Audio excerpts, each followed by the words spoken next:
So obviously every GP's answer is going to be like a script because that's what they're taught not only in medical school, but by the pharmaceutical companies that come in and tell them what to say. So what they say is any reaction that you would get, this is how they downplay the side effects. They'll say that it's a warranted immune reaction to train your body to then have immune memory to a specific germ, bacteria for instance, or any specific virus. As you know, with the latter, the virus stuff, there is no virus. It's just straight up cell cultures from a diseased goop that was then nuked and then made it as a vaccine.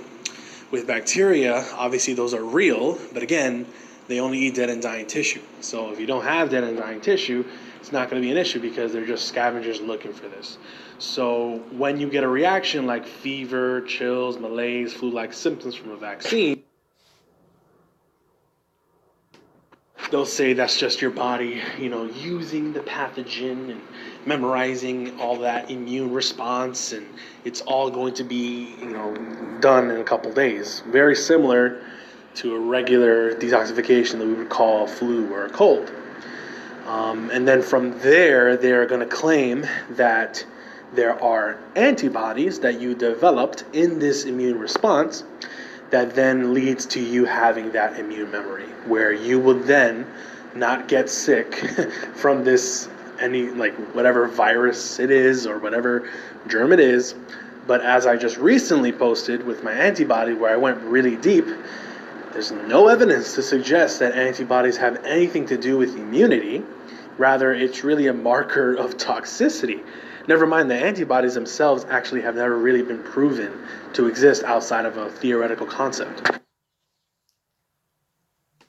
And what's really funny as well is that a lot of times with these vaccines, most of the time, they're made of these cell culture constituents they use in cell cultures for viruses. But then they make it like attenuated to supposedly, inactivate the virus or, help with processing and whatnot. But they add things, adjuvants, like aluminum, like different types of heavy metals. The reason they add them is to essentially poison you to get that reaction to necessitate the supposed immune response.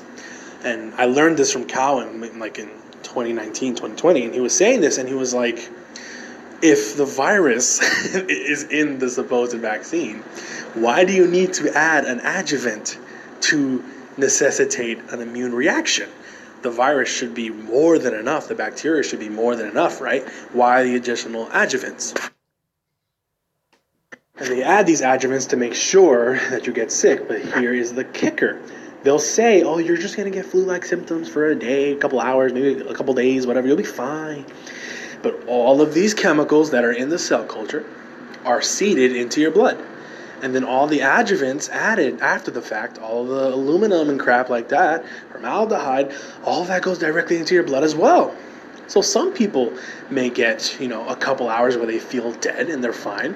Some people will get sick for 2 to 3 days with flu-like symptoms. And some people will straight up die, right? Some people will have all that stuff seated deep in the deep tissues of the body, and then they develop chronic illness. And they're not going to pinpoint it to the shot because they think that it's all good, it's all immunity, and it can't be any source of supposed poison that, obviously they're purposely putting in the shots. So hopefully that answered your question.